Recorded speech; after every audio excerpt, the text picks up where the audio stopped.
relatar os causos que somente quem nasceu e cresceu no sertão conhece. São acontecimentos que realmente se passaram. Não é invenção, não. É relato que meu pai narrava, que meu avô também contava e que agora eu compartilho com vocês. Pois é, a vida no interior carrega seus mistérios, suas assombrações e segredos bem guardados. Quem já morou na roça sabe que existem coisas que não têm explicação, apenas respeito. Se você curte esses causos da vida rural, história de hoje, o homem que conversava com espíritos. Numa pequena cidade do interior, onde o tempo parecia correr mais devagar e a vida era marcada pelo som distante das badaladas do sino da igreja, morava um homem chamado Elias. Aparentemente comum, de fala calma e olhar profundo, Elias carregava um segredo que poucos ousariam acreditar. Desde criança, ele era capaz de ouvir vozes que não pertenciam a este mundo. Enquanto outras crianças se distraíam correndo pelos campos ou pescando no rio, Elias preferia os cantos solitários da mata, onde permanecia imóvel, como se escutasse algo que ninguém mais conseguia perceber. Sua mãe, Dona Madalena, desconfiava de que havia algo de diferente no filho, mas nunca se atreveu a comentar abertamente. Já o pai, homem rude e cético, dizia que aquilo era coisa da imaginação de menino. Aos poucos, o afastou de qualquer tentativa de compartilhar suas experiências. Porém, com o passar dos anos, a habilidade de Elias não apenas persistiu, como se intensificou. As vozes se tornaram mais nítidas, mais frequentes. Algumas eram sussurros suaves, como preces esquecidas. Outras, gritos carregados de dor, raiva e desespero. Elias não entendia por que era escolhido para ouvir tais lamentos, mas uma certeza crescia dentro dele. Aqueles ecos pertenciam a espíritos presos entre dois mundos. Na juventude, Elias tentava evitar que sua singularidade viesse à tona. Aprendeu a sorrir em público, a fingir que não ouvia nada quando alguém lhe chamava. Mas havia momentos inevitáveis em que as vozes eram tão fortes que ele se via forçado a responder. Foi numa noite chuvosa que seu segredo acabou revelado. Estava ele sozinho em casa, sentado à mesa com uma lamparina acesa, quando uma sombra atravessou a sala. Elias ouviu claramente uma voz feminina lhe pedindo ajuda. Assustado, mas curioso, ele perguntou quem era. No mesmo instante, a porta se abriu com violência e sua mãe entrou, segurando um rosário. Ela o encontrou falando sozinho, mas a voz que ecoava na sala não era apenas dele. Madalena ficou pálida ao ouvir um lamento feminino que parecia vir do nada. — Meu filho, com quem você fala? Perguntou ela, trêmula. Elias respirou fundo, olhou para os olhos marejados da mãe e confessou: Eu falo com os que não descansam. A partir desse dia, a vida de Elias nunca mais foi a mesma. A notícia se espalhou rapidamente, como costuma acontecer em cidades pequenas. Uns o chamavam de abençoado, outros de amaldiçoado. Alguns procuravam por ele em busca de mensagens de entes queridos falecidos. Outros o acusavam de bruxaria, dizendo que sua ligação com os mortos só poderia ser obra do demônio. Elias, ao invés de se alegrar com o que muitos chamavam de dom, sentia um peso cada vez maior. Ele não tinha controle sobre quando as vozes vinham, nem sobre o que diziam. Às vezes, espíritos lhe pediam para transmitir recados, e ele o fazia, embora relutante. Outras vezes, as vozes apenas choravam, imploravam, gritavam coisas desconexas que deixavam sem dormir. Aos poucos, ele percebeu que sua missão era maior do que pensava. Não era apenas ouvir os mortos, era ajudá-los a encontrar paz.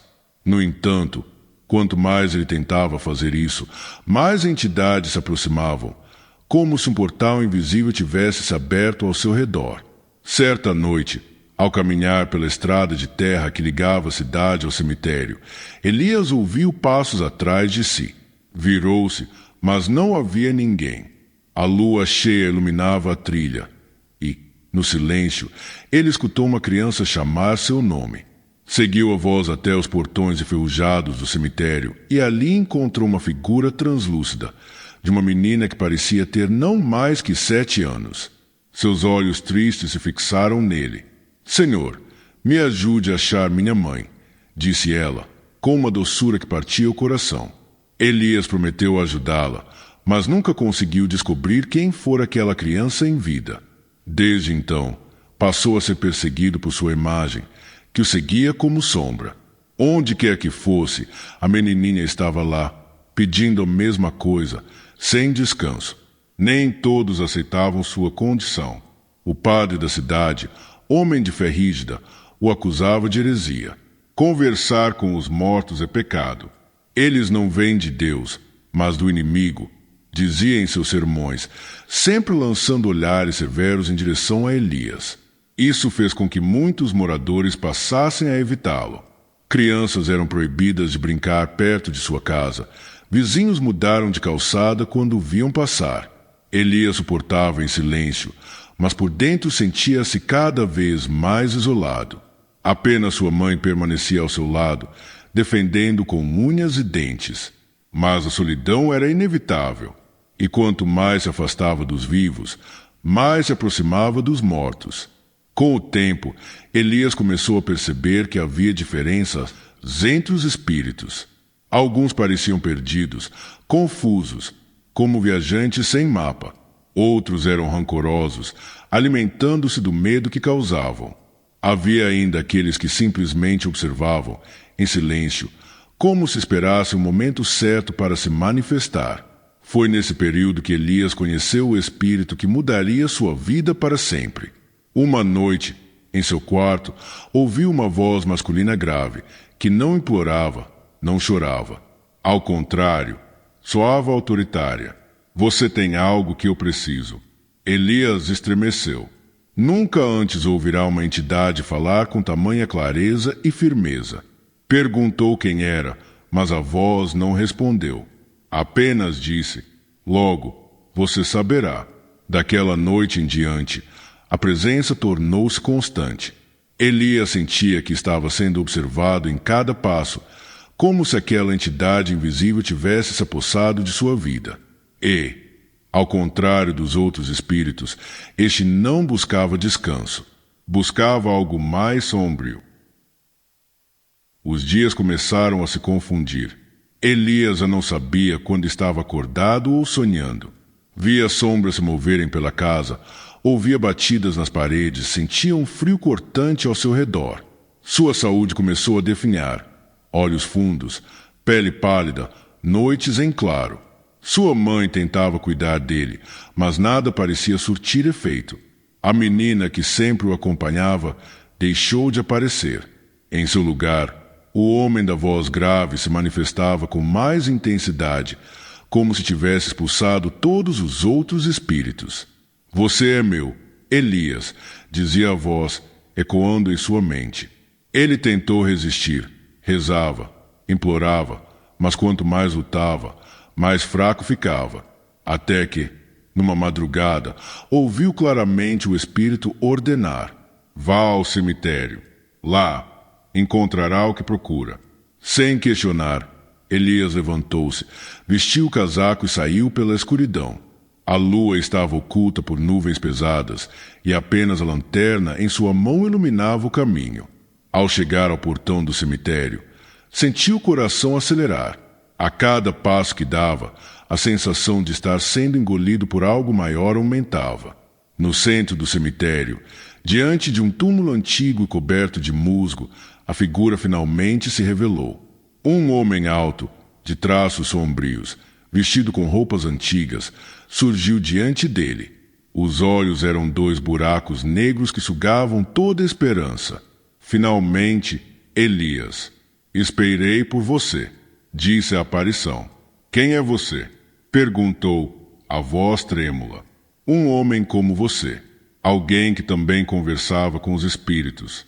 Mas, ao contrário de ti, eu decidi aceitar o verdadeiro poder que eles oferecem. Elias recuou, sentindo o frio aumentar. Poder? Eu só quero ajudá-los a descansar. O espectro riu, um som que gelou sua espinha. Descansar? Eles não querem descanso. Querem ser lembrados, querem viver através de nós. E você, Elias, é o escolhido para continuar minha obra. Elias percebeu, então, que não estava diante de um espírito qualquer. Aquela era a alma corrompida de um antigo médium, alguém que, como ele, tivera o dom, mas se deixará consumir pela escuridão. Naquela noite, Elias não conseguiu escapar. O espírito do médium sombrio marcou de uma forma invisível, selando uma conexão entre os dois. Desde então, Elias passou a carregar dentro de si uma batalha constante. De um lado, o desejo de ajudar os espíritos perdidos. Do outro, a influência maligna daquele que queria transformá-lo em um receptáculo de tormentos eternos. Os dias se tornaram cada vez mais pesados. Os habitantes da cidade, percebendo sua deterioração, passaram a temê-lo ainda mais. Diziam que seus olhos já não eram os mesmos, que sua voz ecoava como se duas pessoas falassem ao mesmo tempo. Até sua mãe, antes confiante, começou a ter pesadelos em que Elias aparecia com o rosto desfigurado. Certo dia, tomado pelo desespero, Elias decidiu confrontar o espírito. Foi novamente ao cemitério, levando apenas uma vela e o rosário de sua mãe. No túmulo antigo, acendeu a chama e começou a rezar em voz alta. As palavras saíam entrecortadas, mas firmes. A figura sombria apareceu novamente, furiosa. Você não pode me expulsar, Elias. Eu sou parte de você agora. Mas Elias continuou a rezar, mesmo quando sentiu o corpo fraquejar, mesmo quando a vela quase se apagava pelo vento.